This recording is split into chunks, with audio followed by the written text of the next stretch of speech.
नागपुर जिले के कामठी में नकली नोटों से जुड़ा एक मामला सामने आया है। मिली जानकारी के अनुसार नवीन कामठी पुलिस ने बैंक में जमा किए गए 500 रुपए के नोटों पर शक होने के बाद जांच शुरू की।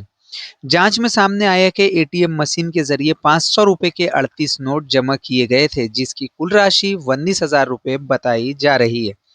बैंक मैनेजर की ओर से इस संबंध में पुलिस को सूचना दी गई, जिसके बाद नोटों को जांच के लिए नासिक स्थित इंडियन सिक्योरिटी प्रेस भेजा गया।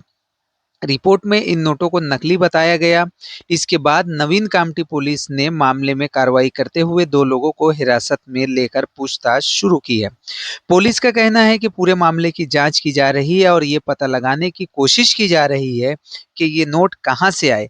इसके पीछे कोई बड़ा नेटवर्क तो नहीं है। फिलहाल कामठी पुलिस मामले की आगे की जांच में जुटी हुई है। पोलीस ठाणे नवीन कामठी हद्दीमध्ये दिनांक 31 जुलै 2025 रोजी बँकेच्या डिपॉझिट एटीएम मशीनमध्ये 38 500च्या नोटा, ज्याची मूल्य 19,000 रुपये आहे. त्या बँकेचे मॅनेजर यांना त्या नकली नोटा आढळून आल्या त्या मशीनच्या चेकिंगमध्ये. त्या अनुषंगाने त्यांनी आमच्या पोलीस स्टेशनला दिनांक 30 ऑगस्ट रोजी एक तक्रार दिली आणि त्याच्या तक्रारीच्या माध्यमाने पोलीस ठाण्यामध्ये कलम 179 भारतीय न्याय संहितेच्या कलमान्वये गुन्हा दाखल झाला.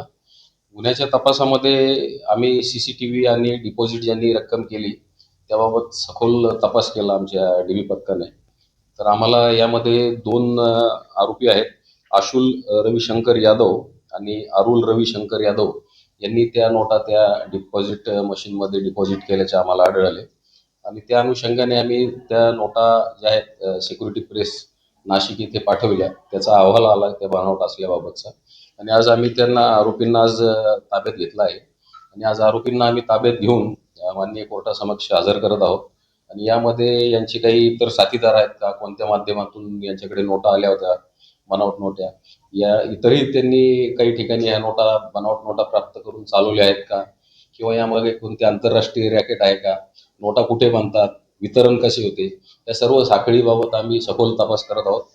हो, आम्ही सर्व अँगलनी तपास करत आहोत. या नोटामध्ये कोणी लोकल लेवलवर कोणी नोटा प्रिंटिंग मशीनचा कोणी वापर करतात, डायचा वापर करून त्या प्रकारेही बनवले आहे का, किंवा कुठून त्यांनी बाहेरून प्राप्त केले आहेत का, यामागे कोणतं साखळी आहे, रॅकेट आहे, याचा सखोल तपास आम्ही करत आहोत.